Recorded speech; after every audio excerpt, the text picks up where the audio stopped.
Hello good morning student ધોરણ 9 વિષય સામાજિક વિજ્ઞાન ચેપ્ટર 5 ભારત આઝાદી તરફ પ્રયાણ।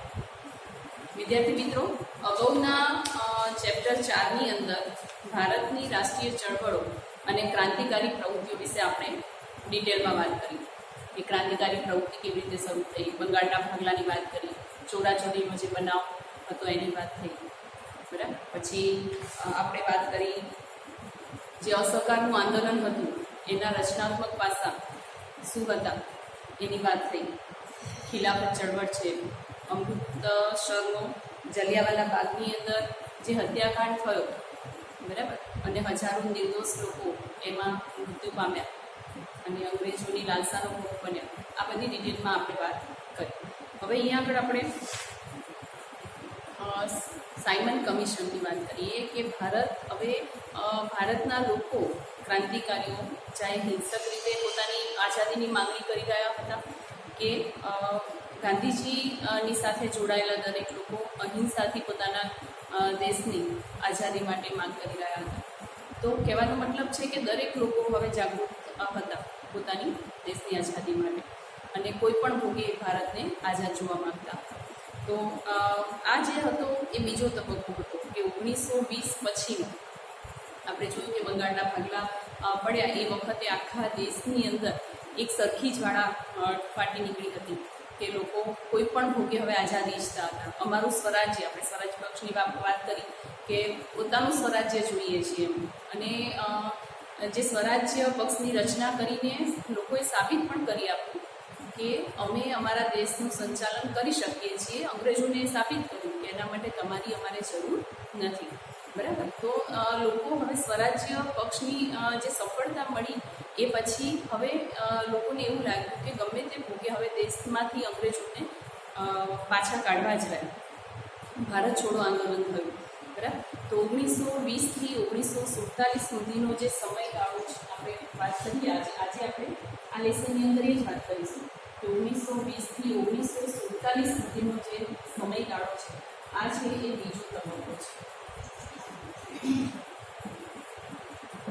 જે આપણે 1905થી 1920 સુધીનો જે સમયગાળો 15 વર્ષની વાત કરી, બરાબર, તો એમાં લોકોની જાગૃતિ આપણને જોવા મળી।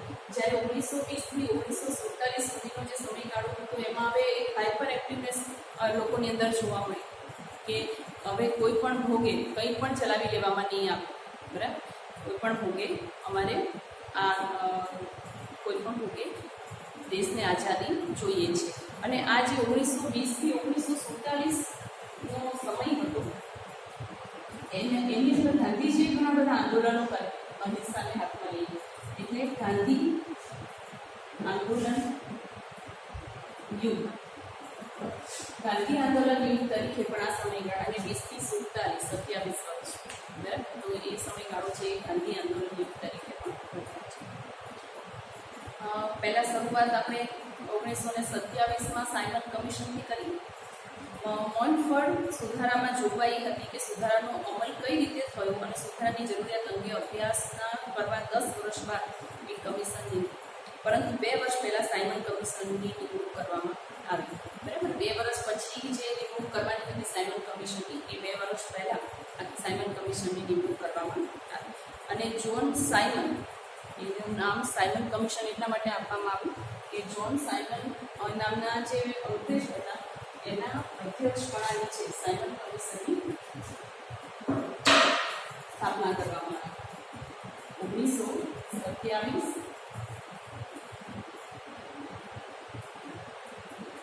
સાયમન કમિશન, જોન સાયમન, બરાબર, જોન સાયમનના અધ્યક્ષપણા હેઠળ સાયમન કમિશનની રચના 1927માં કરવામાં આવી, જેની અંદર ટોટલ 7 સભ્યો હતા અને બધા જ અંગ્રેજ હતા, બરાબર। 7 સભ્યો, આ શોર્ટ નોટ તરીકે સાયમન કમિશન એ મોસ્ટ ડાયરેક્ટ ઇક્વેશન આપણે કહી શકીએ, એટલા માટે હું આ રીતના પોઈન્ટ લખું છું કે એનાથી તમે ઇઝીલી યાદ રાખી શકો। નેતૃત્વ,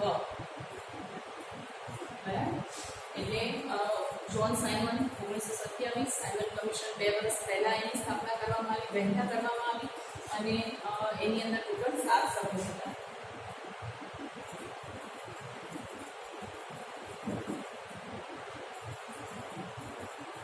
અંગ્રેજોએ ભલામણ સ્વીકારી નહીં. હવે એટલે હિન્દીઓએ આપણે એક માંગણી કરી કે આ સાયમન કમિશન છે એની અંદર તો ફક્ત અંગ્રેજો જ છે અને એ જે 7 સભ્યો લેવામાં આવ્યા છે 7 અંગ્રેજો છે, એટલે એમ કે એ વસ્તુ નહીં ચાલે. પણ અંગ્રેજોએ જે માંગણી હતી હિન્દીઓની એ સ્વીકારી નહીં અને સાયમન આથી જે હિન્દીઓ હતા, ભારતીયો હતા, એમને સાયમન કમિશનનો બહિષ્કાર કરવાનો વિચાર કર્યો.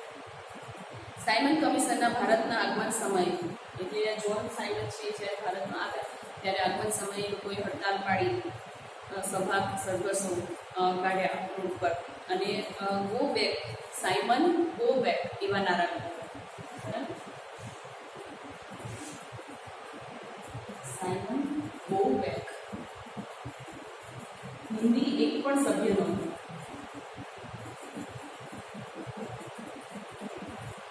એટલે ગો બેકના નારા લગાવ્યા અને લોકો હડતાલ, સભા, સરઘસ કાઢી અને સાયમનને પાછા જવા માટે મજબૂર કર્યો. વાવટા ફરકાએ વિરોધ કર્યો, જેની સામે સરકારે દમન નીતિ વાપરી. એટલે સરકારને જે હિન્દીઓએ સરઘસો કાઢ્યા તો સરકારને એ વસ્તુ બિલકુલ ગમી નહીં, એટલે એમને દમન નીતિ એટલે લાઠીચાર્જ કર્યા લોકોને વગર કોને. કારણ કે ગાંધી યુગ હતો એ તો અહિંસામાં માનતા, એટલે શાંતિપૂર્વક સરઘસો કાઢ્યા, પરંતુ અંગ્રેજોને આ વસ્તુ પચી નહીં અને એમને લાઠીચાર્જ કર્યો.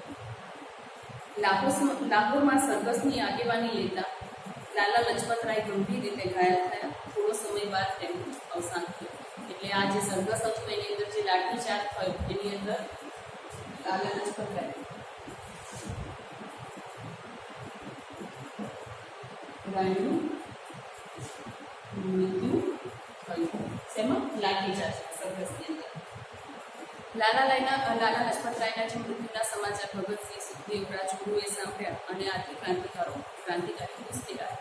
કારણ કે એક નિહતતા વ્યક્તિઓ ઉપર જે એમ કે આ રીતનું તમે જે લાઠીચાર્જ કર્યો અને લાલા લજપતરાયનું મૃત્યુ થયું, તેથી જે ક્રાંતિકારી હતા એ મુશ્કેલાયા અને લાઠીચાર્જનો આદેશ આપનાર અધિકારી સાન્ડર્સ, બરાબર, અધિકારી સાન્ડર્સની હત્યા કરી. કોણે? ભગતસિંહ, રાજગુરુ અને સુખદેવ. ભગતસિંહ, રાજગુરુ અને સુખદેવની હત્યા, એ ત્રણેય ભેગા થઈને જે સાન્ડર્સની હત્યા કરી. કારણ કે લાલા લજપતરાય ઉપર જે લાઠીચાર્જનો આદેશ છે એ સાન્ડર્સે આપેલો, એટલે જે ક્રાંતિકારીઓ હતા એ ઉશ્કેરાઈને એમને આની હત્યા કરી. એટલે સાયમન કમિશન એ મોસ્ટ આઈએમપી ક્વેશ્ચન છે, ફરી રિપીટ કરી. 1927માં સાયમન કમિશન 2 વર્ષ પહેલાં જે એનો સમય હતો એના પહેલાં એને સ્થાપવામાં આવ્યું. કારણ કે જે લોકો સ્વરાજ પક્ષની સ્થાપના કરી આથી અંગ્રેજો એકદમ ડરી ગયા કે જો ખરેખર હવે હિન્દીઓ આ રીતે પોતાનું સ્વરાજ્ય માંગશે તો પછી અંગ્રેજ સરકારનો પાયો છે એ બહુ સમય સુધી હવે ભારતમાં રહેશે નહીં. આ ડરથી ડરીને 1927માં, ખરેખર 1930ની આજુબાજુ સાયમન કમિશન નિમવાનું હતું, એના બદલે 1927ની અંદર એ નિમવામાં આવ્યું અને જ્હોન સાયમનના નેતૃત્વ નીચે એની રચના કરવામાં આવી. એની અંદર 7 સભ્યો હતા, સાથે 7 અંગ્રેજો હતા, એક પણ ભારતીયને લેવામાં ના આવ્યા અને આથી હિન્દીઓએ સાયમન કમિશનનો વિરોધ કર્યો. અને જ્યારે જ્હોન સાયમન છે ભારતમાં આવ્યા ત્યારે લોકોએ હડતાલો કરી અને સાયમન ગો બેક, બરાબર, એવા નારા સાથે એનો વિરોધ કર્યો, સરઘસો કાઢ્યા અને અંગ્રેજોએ આ લાલા લજપતરાય એટલે જે સરઘસમાં હતા એમાં લાઠીચાર્જનો આદેશ આપ્યો અને એમાં લાઠીચાર્જની અંદર લાલા લજપતરાયનું મૃત્યુ થયું. અને જે લાલા લજપતરાય સરઘસ ઉપર લાઠીચાર્જનો આદેશ આપનાર હતા એનું એ અંગ્રેજનું નામ હતું સાન્ડર્સ. તો સાન્ડર્સની આદેશથી આ થયું હોવાથી ભગતસિંહ, રાજગુરુ અને સુખદેવ ત્રણેય એનો બદલો લેવા માટે સાન્ડર્સની હત્યા કરી અને આ સાયમન કમિશનર લોકોએ બહિષ્કાર કર્યો. હવે આગળ આપણે જોઈએ નહેરુ કમિટી.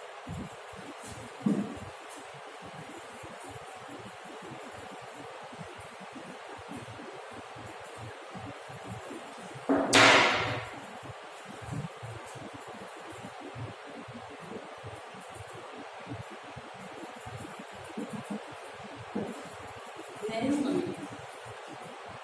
સાયમન કમિશનનો બહિષ્કાર થતા હિન્દી વજીર બર્કન હેડે સાયમન કમિશનનો ખરડો રજૂ કરતા જણાવેલ કે હિન્દી નેતાઓ બધા પક્ષોને અનુકૂળ બંધારણ ઘડી આપે તો બ્રિટિશ સરકાર તેનો વિચાર કરશે.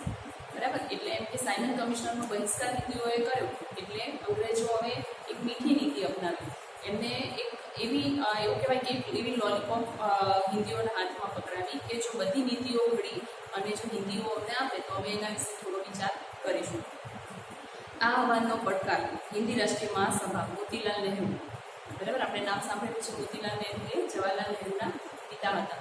તો એમને મોતીલાલ નહેરુએ આ પડકારને ઝીલી લીધો કે અમે બધી દેશને ચલાવવા માટેની જે કંઈ પણ નીતિ છે એને અમે પડકાર ફેંકીએ છીએ.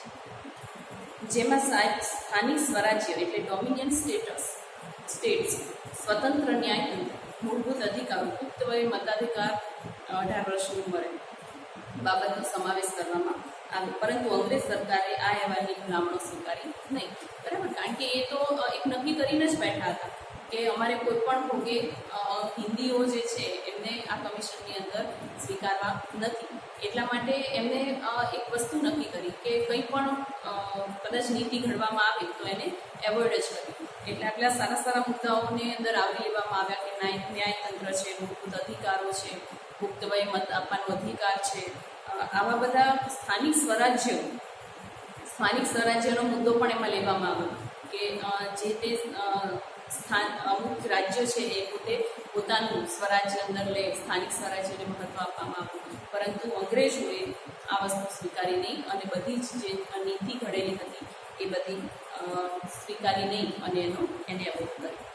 આ પછી પૂર્ણ સ્વરાજ્યની માંગણી મૂકવામાં આવી. ત્યારે હિન્દીઓના જે નેતાઓ હતા એમને ત્યાં સુધી થોડી આશા હતી કે કદાચ અંગ્રેજો કંઈક વિચારશે પોતાને આપેલા મુદ્દા ઉપર, પરંતુ ખરેખર એવું થયું નહીં. અને પછી એમને એવું કન્ફર્મ થઈ ગયું કે અંગ્રેજો છે કોઈ પણ ભોગે એ આપણને સ્વરાજ્ય આપવા માંગતા નથી. એટલે જે આંદોલનો હતા, જે માંગણીઓ હતી એ વધારે ઉગ્ર બની અને પૂર્ણ સ્વરાજ્યની માંગણી ઈસવીસન 1929ની અંદર મૂકવામાં આવી.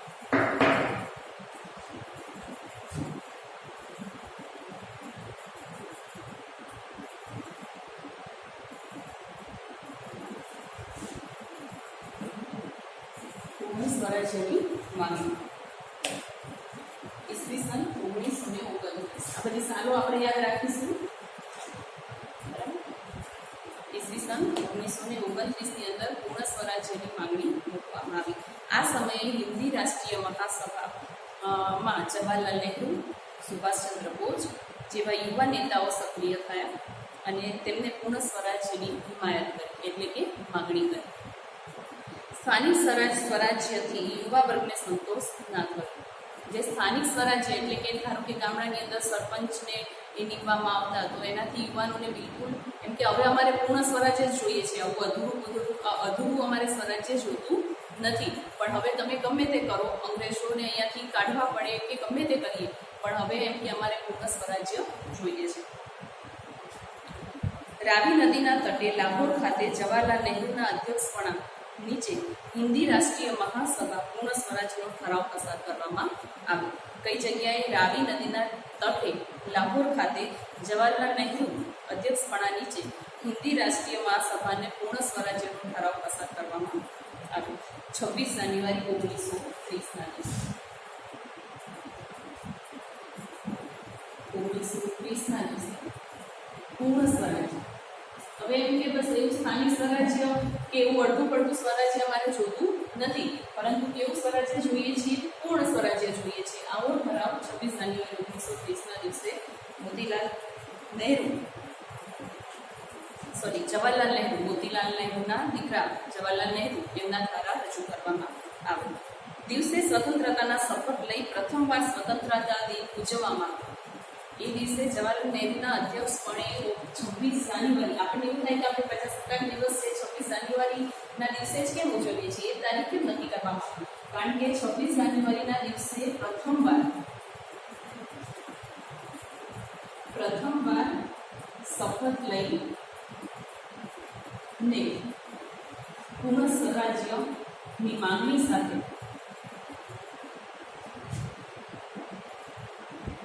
સાથે સ્વતંત્રતા દિન ઉજવવામાં એટલે ભારતનો જે ઝંડો છે એને ફરકાવવામાં આવ્યો અને સ્વતંત્રતા દિન તરીકે 1930 26 જાન્યુઆરીના દિવસે ઉજવવામાં. સ્વતંત્રતા મળી ત્યાં સુધી પ્રતિ વર્ષ એટલે આપણને 1947માં સ્વતંત્રતા મળી, પરંતુ 1930 થી 1947 સુધી 17 વર્ષ સુધી 26 જાન્યુઆરીના દિવસે સ્વતંત્રતા દિન તરીકે એને ઉજવવામાં આવ્યું.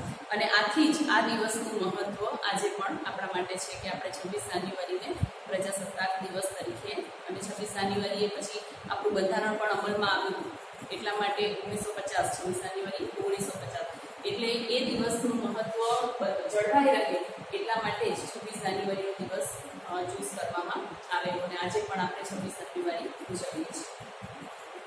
એ દિવસનું મહત્વ જાળવું આપણા બંધારણ એ દિવસે અમલમાં આવે. હવે જોઈએ દાંડી યાત્રા.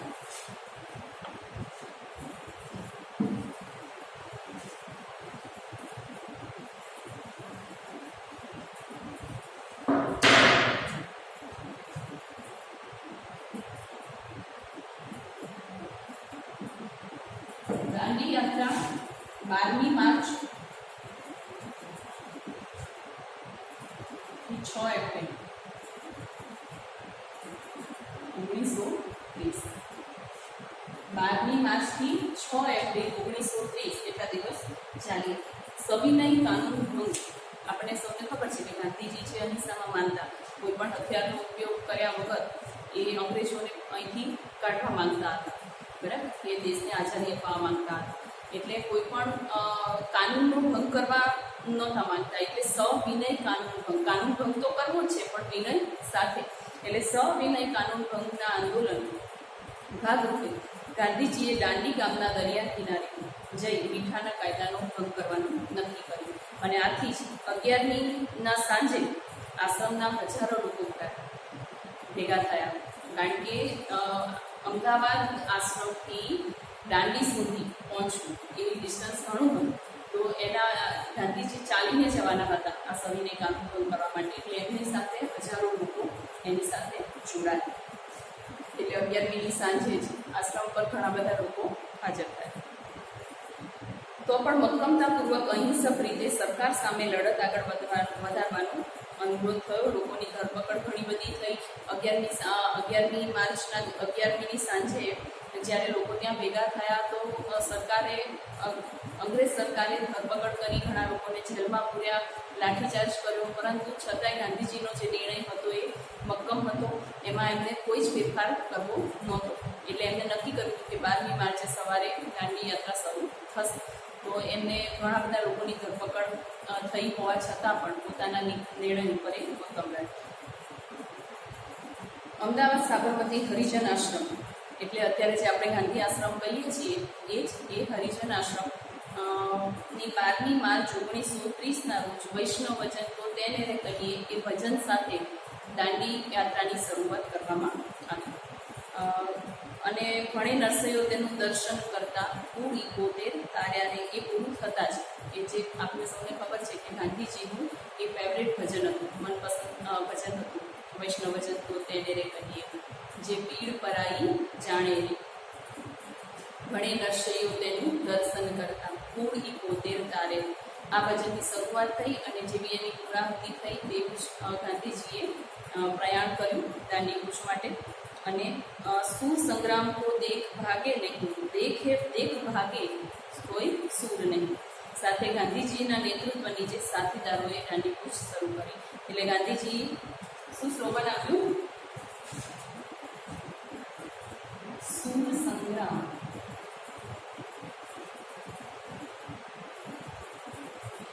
કો દેખ ભાગે નહીં,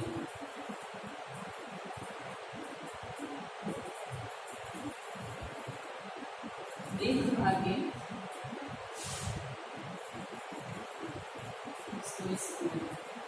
એટલે કે સંગ્રામને જોઈને ડરી જાય જે વ્યક્તિ, એક તો જે સૂર હોય એટલે કે સુરવીર હોય એ ક્યારે સંગ્રામ એટલે કે જે ધરપકડો થઈ, એ લાઠીચાર્જો થયા અને બીજા અમાનુષી અત્યાચારો થયા, છતાં પણ આ બધું જોઈને જે સૂર છે, જે વીર છે, એ ક્યારેય ભાગતો નથી.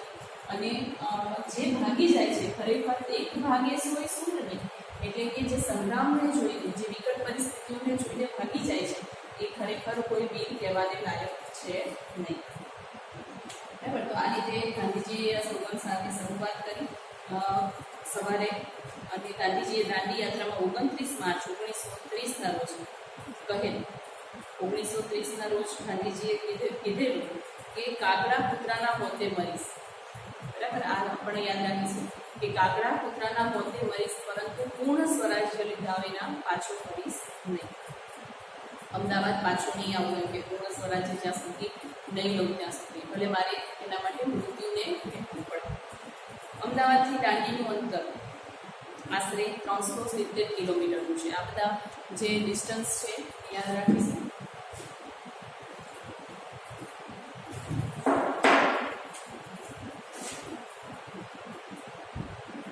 અમદાવાદથી દાંડી નું અંતર 370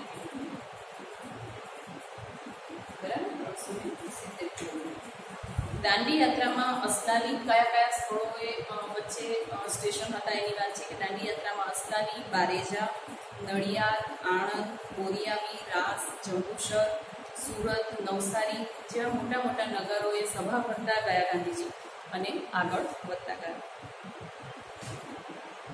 આ કૂચ જે ગામોમાંથી પસાર થતી ત્યાં લોકો રસ્તાની સફાઈ કરતા, પાણી છાંટતા, તોરણો બાંધી શણગારતા, ફૂલોથી ડેકોરેશન કરતા. અને આ યાત્રાએ ભારતના લોકોમાં અપૂર્વ જાગૃતિ ફેલાવી. બરાબર. 12 માર્ચથી 6 એપ્રિલના એટલા દિવસો સુધી 370 કિલોમીટરનું જે અંતર હતું એ ગાંધીજીએ પગપાળા શરૂ કરેલું. તો એમાં જતાં જતાં વચ્ચે જે નગરો આવતા ત્યાં આગળ લોકો એટલા બધા એલર્ટ, એટલા બધા જાગૃત થઈ જતા કે ગાંધીજી આવવાના છે. એટલા એક આ જે દાંડી કૂચ યાત્રા હતી એનાથી લોકો જાગૃતિ પણ આવી, સ્વચ્છતા આવી કે ગામ સાફ કરતા, પાણી છાંટતા, તોરણો બાંધતા ગાંધીજીના આગમન માટે, ફૂલોથી ડેકોરેશન કરતા, શણગારતા. અને એક જાગૃતિ લોકોમાં આવતી ગઈ અને દરેક જગ્યાએ ગાંધીજી સભા કરતા કે જેનાથી લોકોની અંદર એક જાગૃતિનો સરસ મજાનો ફેલાવો થતો આપણને જોવા મળે છે. લોકોમાં અપૂર્વ જાગૃતિ, અજબની શ્રદ્ધા આવી સ્વરાજ્ય માટે, પૂર્ણ સ્વરાજ્ય માટેની, અને ચેતના અને એકતા જગાવવાનું અદ્ભુત કાર્ય થયું. દેશભરમાં આખા દેશની અંદર સત્યાગ્રહનું મોજું ફરી વળ્યું. ખાલી દાંડી કૂચ ગુજરાતની અંદર થઈ રહી હતી, અમદાવાદથી દાંડી સુધી, પરંતુ એની અસર છે એ આખા દેશની અંદર જોવા મળી.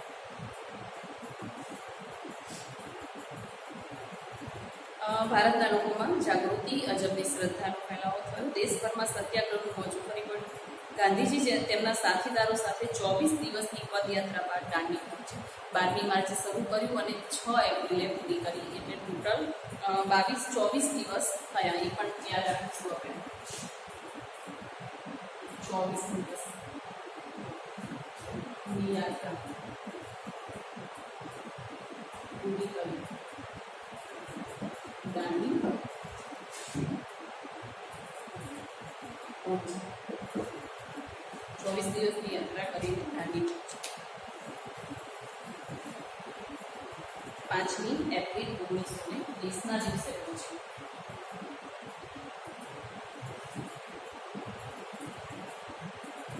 એટલે આ તારીખે પહોંચ્યા અને પછી 6મી તારીખે એમને મીઠું હાથમાં લઈ અને સવિનય કાનૂનનો ભંગ કરેલો. અહીંયા આગળ તમે જોઈ શકો છો કે દાંડી કૂચનો માર્ગ છે એ તમને આપેલો છે. આખા બધા જ ગામ છે. જો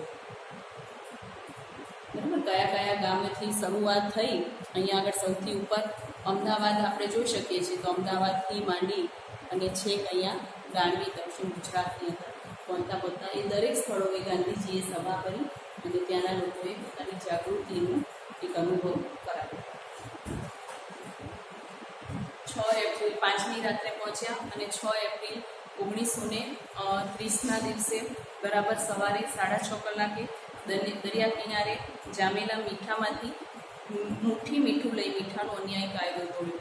બરાબર, આપણે એ સૌ પ્રથમ તો પહેલાં તો એ જ વાત કરવાની હતી કે ગાંધીજી દાંડી યાત્રા શું કામ કરે, તો અંગ્રેજોએ મીઠા ઉપર કર નાખ્યો.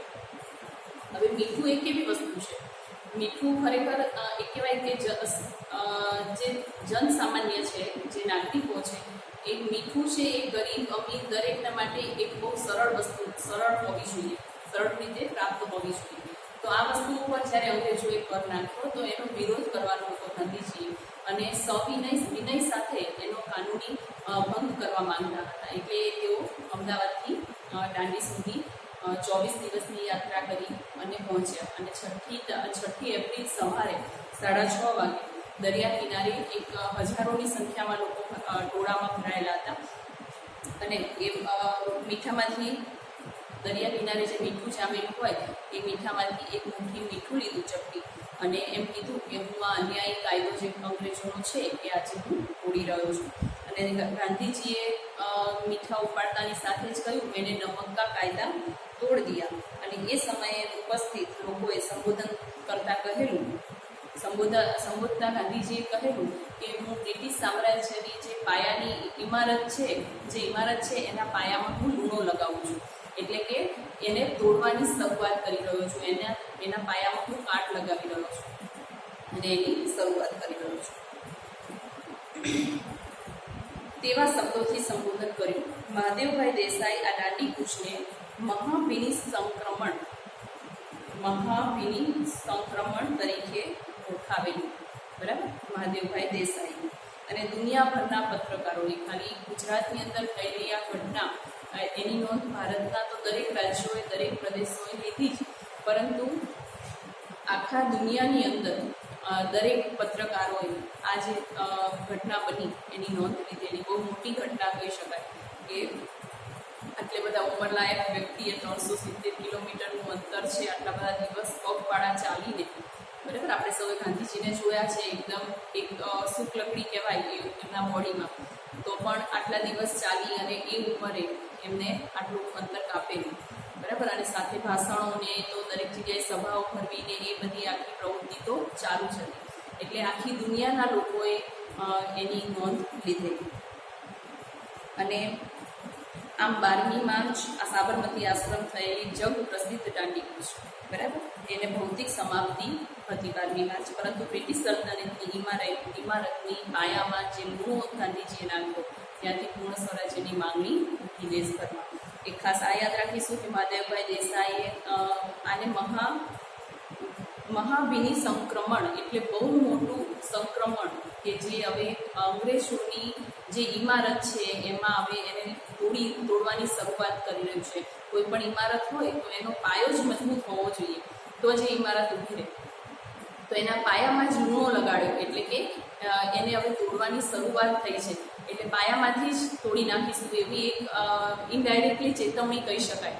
ગાંધીજીની ઇનડાયરેક્ટલી ચેતવણી અંગ્રેજો તરફ કહી શકાય. અને આ રીતે અંગ્રેજોની જે ઇમારત હતી પાયામાંથી જ હતી. આખા દેશમાં સવિનય કાનૂન ભંગની ચળવળ શરૂ થઈ. સરકારે દમનનો કોરડો વીજ્યો, એટલે આખા દેશમાં જે જાગૃતિ આવી, લોકો હવે એમ કે જાગૃત થયા હતા કે કોઈ પણ ભોગે અમારે પૂર્ણ સ્વરાજ્ય જોઈએ છે. પરંતુ હવે અંગ્રેજો પણ એલર્ટ થઈ ગયા, એમને દમન નીતિ શરૂઆત કરી કે લોકો ઉપર જુલમો શરૂ કર્યા, જેલમાં ભરવા કે કોરડા વીંચવા, લાઠીચાર્જ કરવો, ગોળીબાર કરવો, ધરપકડો કરવી. સ્ત્રીઓ અને બાળકો પર પણ જુલમ આચરવાની શરૂઆત કરી.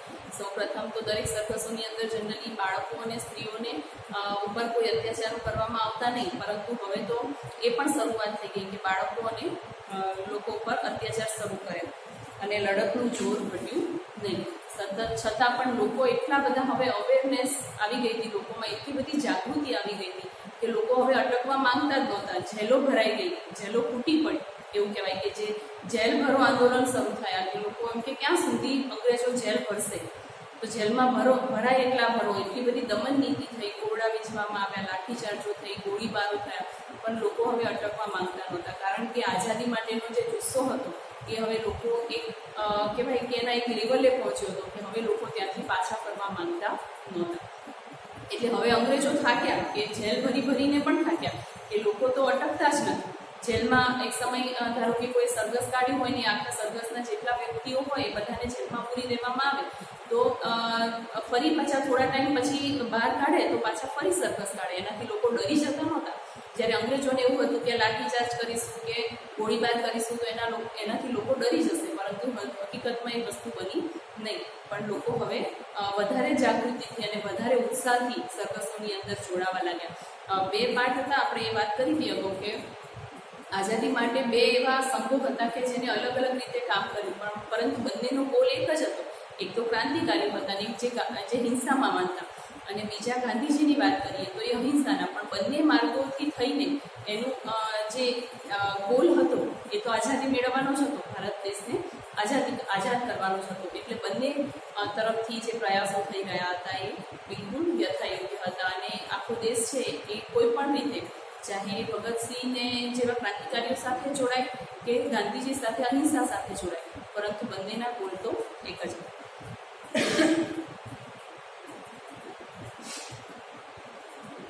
દાંડીકૂચ દરમિયાન સાથે સાથે એકલી દાંડીકૂચ જ નહોતી થઈ, પરંતુ એની સાથે બીજા એવા ઘણા બધા એવા કાર્યક્રમો પણ થતા, જેમ કે વિદેશી કાપડનો બહિષ્કાર કરવો, દારૂબંધી, હિન્દુ મુસ્લિમ એકતા, અસ્પૃશ્યતા નિવારણ, આવા રચનાત્મક કાર્યો પણ સાથે સાથે જે જગ્યાએ વચ્ચે 24 દિવસ સતત તો ચાલ્યા નહીં હોય ગાંધીજી. જ્યાં વચ્ચે આપણે જે વાત કરીએ આગળ નકશાની અંદર તમે જોયું ને તો એ દરેક જગ્યાએ રાત્રિ રોકાણ કરતા ગાંધીજી આગળ ચાલ્યા હશે.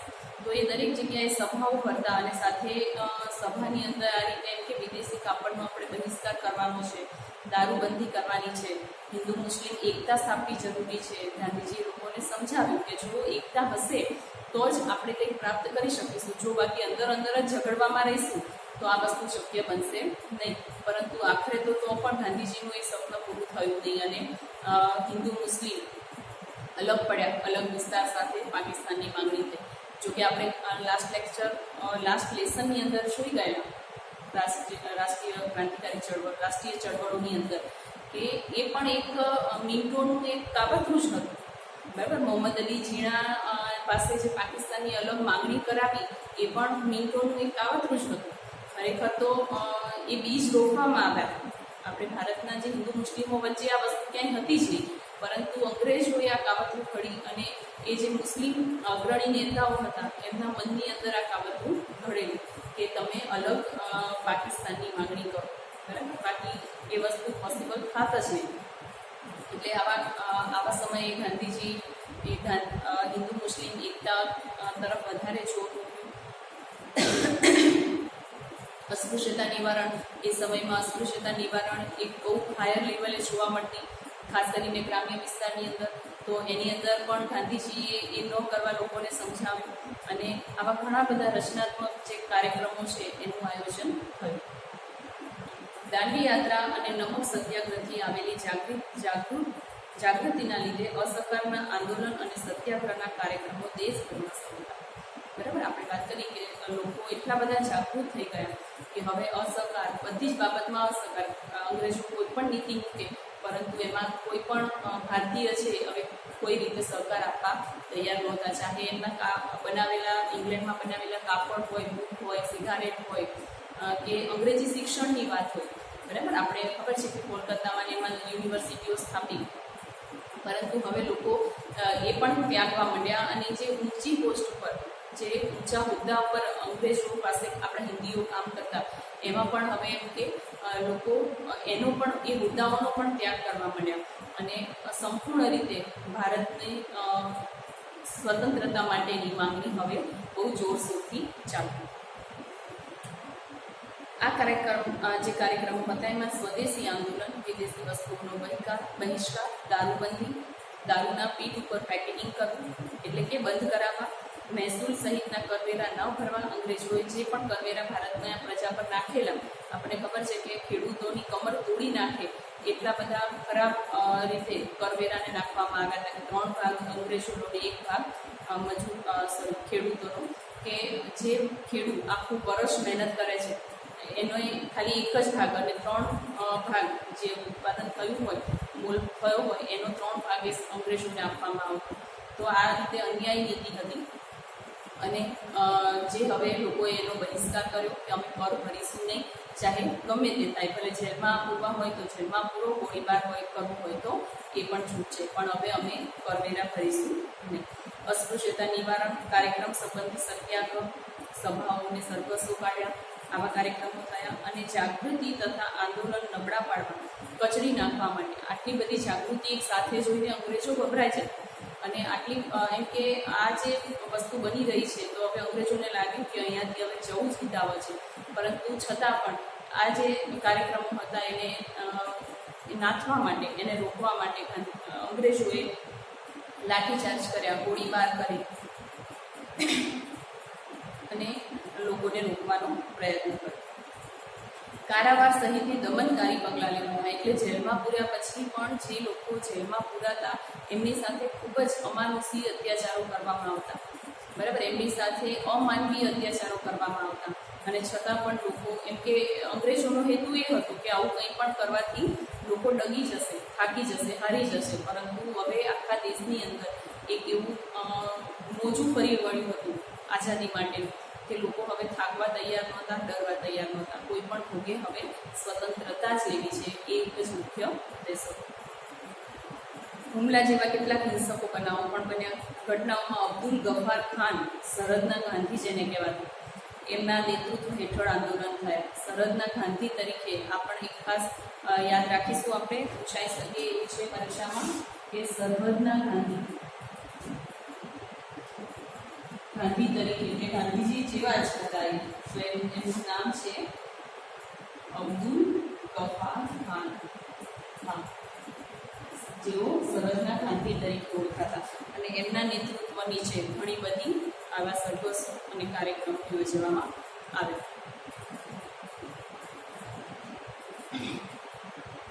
મુંબઈ પાસે વડાલાના પીઠા ઉપર નાગરિકોનો હુમલો. દિલ્હીમાં કસ્તુરબા ગાંધીના નેતૃત્વ હેઠળ દારૂબંધી માટે પેકેટિંગ, બરાબર. કસ્તુરબા ગાંધી, ગાંધીજીના પત્ની, એ પણ ઠેર ઠેર જઈને જ્યાં દારૂ કાઢવામાં આવતો એવી જગ્યાએ જઈને એનું પેકેટિંગ કરતા, એટલે કે એને બંધ કરાવવા લોકોને સમજાવતા અને આઝાદીની લડતની અંદર એમ કે જોડાવા માટે એ સૌને વ્યવહાર કરતા. સુરતના ધરાસણા તથા વિરમગામ વિસ્તારમાં થયેલા મીઠાના સત્યાગ્રહ, ગાંધીજીના પગલે ચાલીને લોકો હવે આ દરેક બાબતના અગ્રેસર થવા લાગ્યા. સરકારી નોકરીનો ત્યાગ કરવા લાગ્યા. સરકારી શાળાઓમાંથી અભ્યાસ છોડી દેવા લાગ્યા, કારણ કે ત્યાં અંગ્રેજો તરફથી શિક્ષણ અપાતું, એટલે લોકો હવે કોઈ પણ રીતે અંગ્રેજોને સાથ આપવા માંગતા નહોતા અને આ રીતે આવા કાર્યક્રમો કરી અને લોકો હવે અંગ્રેજોની સામે એક વિરોધ પ્રદર્શન કરવા લાગ્યા. આજે આપણે આટલું રાખીએ છીએ. નેક્સ્ટ લેક્ચરની અંદર વધુ માહિતી મેળવીશું, બરાબર. આજે આપણે કઈ કઈ બાબતોની વાત કરી, બરાબર, એનું થોડું ડિવિઝન લઈ લીધું. જેમ કે 1920થી 1947નો જે તબક્કો છે એ ગાંધી યુગ કહેવાયો, ગાંધી યુગના આંદોલનનો યુગ કહેવાયો, બરાબર. ખાલી જગ્યામાં પૂછી શકાય. 1920થી 1947 જે બીજો તબક્કો કહેવાય, જે આપણે અગાઉ જોયા કે 1905થી 1920 સુધીનો જે સમય હતો એમાં લોકો સતત જે પેલા બંગાળના ભાગલા પડ્યા એનો વિરોધ ક્યાંક ક્યાંક એવા નાના મોટા ચમકલા જોવા મળતા, પરંતુ એક સાથે આખા દેશની અંદર એક ઉગ્ર ચળવળ, એક જુસ્સો જોવા મળે તો એ આ બીજા તબક્કાની અંદર આપણે જોઈ શકીએ છીએ કે 1920થી 1947 સુધી જે 27 વર્ષનો ગાળો છે એમાં લોકો હવે એમ કહેવાય કે અંગ્રેજોનું નાક દબાવ્યું કે હવે અંગ્રેજોને જવું જ પડશે એવું હવે અંગ્રેજોને પણ લાગ્યું. અને આ રીતે પછી આપણે સાયમન કમિશનની વાત કરી, એ પછી નહેરુ કમિટી અને પૂર્ણ સ્વરાજ્યની માંગણી કરવામાં આવી 1929માં. અને આપણે દાંડી કૂચની વાત કરી તો દાંડી કૂચની અંદર એની તારીખો યાદ રાખીશું. 12મી માર્ચથી શરૂઆત થઈ 6 એપ્રિલ સુધી 24 દિવસ લાગ્યા ગાંધીજીને 370 કિલોમીટરનું અંતર કાપતા. અને ગાંધીજીએ સ્લોગન આપ્યું, કાગડા કૂતરાના મોઢે મરીશ પરંતુ પૂર્ણ સ્વરાજ્ય લીધા હોય એના આશ્રમમાં પગ નહીં મૂકું, બરાબર. આ વસ્તુ વાત થઈ 6 એપ્રિલે 1930ના દિવસે સવારે 6:30 કલાકે મીઠાને હાથમાં લઈને ગાંધીજીએ મીઠાનો જે કાયદો હતો એ તોડી નાખ્યો. અને આ જે દાંડી યાત્રા છે એના લીધે થઈને આખા દેશની અંદર એક આખા પૂર્ણ સ્વરાજ્યની માંગણી, એનો જુસ્સો લોકોની અંદર જોવા મળ્યો અને લોકોએ ઠેર ઠેર પ્રદર્શનો સરઘસો કાઢી અને પોતાનો જે જુસ્સો છે એ અંગ્રેજો તરફ ઠલવ્યો અને એ વસ્તુને એમ કે અસ્પૃશ્યતા નિવારણ છે કે કોઈ પણ કાર્યક્રમો જે રચનાત્મક કાર્યક્રમો છે એ યોજીને અંગ્રેજ સરકારનો પાયો હલાવવાની કોશિશ સતત ચાલુ રહી. આજે આપણે આટલે વિરામ લઈશું. ફરી ગાંધી ઇરવિન કરાર ને હિંદ છોડો ચળવળ 1942ની વાત કરીશું અને આખરે અંગ્રેજોએ ભારતમાંથી વિદાય કઈ રીતે લીધી એ વાત આપણે નેક્સ્ટ લેક્ચરની અંદર કરીશું. આજે આપણે જ રાખીએ છીએ. Thank you.